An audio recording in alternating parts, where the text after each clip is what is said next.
ছয় সংস্কার কমিশন প্রধানের সঙ্গে বৈঠক করেছেন প্রধান উপদেষ্টা ডক্টর মোহাম্মদ ইউনূস। এ নিয়ে কথা বলছেন নির্বাচন ব্যবস্থা সংস্কার কমিশনের প্রধান বদিউল আলম মজুমদার। সরাসরি যাব সেখানে। আপনাদের যদি প্রশ্ন থাকে আমরা জাস্ট 5টা প্রশ্ন নিব, সুন্দর করে প্রশ্ন করেন, অসুবিধা নেই। জি,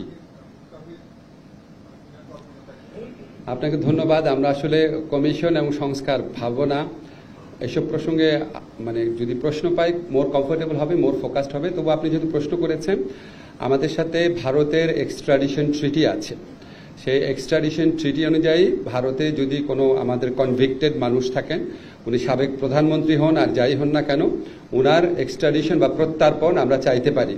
আমরা খুব দ্রুত আইন মন্ত্রণালয়ের মাধ্যমে আপনাদের জানাবো যে আমাদের এই ছাত্র জনতার বিপ্লবকালে যেই গণহত্যা ঘটেছে, যেই মানবতা বিরোধী অপরাধ ঘটেছে, সেটার বিচারের লক্ষ্যে আমরা কিছু পদক্ষেপ ইতিমধ্যে গ্রহণ করেছি। দৃশ্যমান কিছু অগ্রগতি হয়েছে, সেগুলি আপনাদের জানাবো। এখনই জানিয়ে দিচ্ছি, আমাদের ইনভেস্টিগেশন যে টিম আছে সেটা গঠিত হয়ে গেছে, প্রসিকিউশন টিম গঠিত হয়ে গেছে, আদালত পুনর্গঠনের চিন্তা চলছে।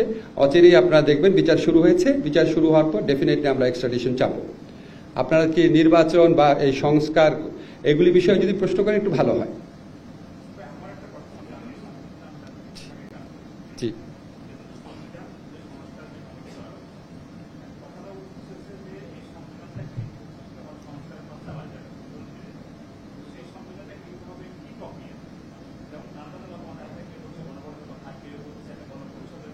জি, সংবিধান কিভাবে গৃহীত হবে এটা যদি আমি বলে দিই তাহলে তো কনসালটেশনের প্রয়োজন পড়ে না। ইনফ্যাক্ট এই কমিশনটা গঠন করা হয়েছে, তারা সকল সম্ভাবনা পর্যালোচনা করে দেখবে। যেমন আপনি বলেছেন কনস্টিটিউয়েন্ট অ্যাসেম্বলি ইলেকশন হতে পারে, কনস্টিটিউয়েন্ট অ্যাসেম্বলি একটা সংবিধান তৈরি করতে পারে, গ্রহণ করতে পারে। আবার রাজনৈতিক দলগুলোর সমঝোতার ভিত্তিতে কোনো সংবিধান প্রণয়নের কাজ চলতে পারে। কি হবে এই ডিসিশন আমরা নিব না, এই ডিসিশন নেবে বাংলাদেশের জনগণ, এবং জনগণের পক্ষ থেকে কাজ করার জন্য এই কমিশন করা হয়েছে।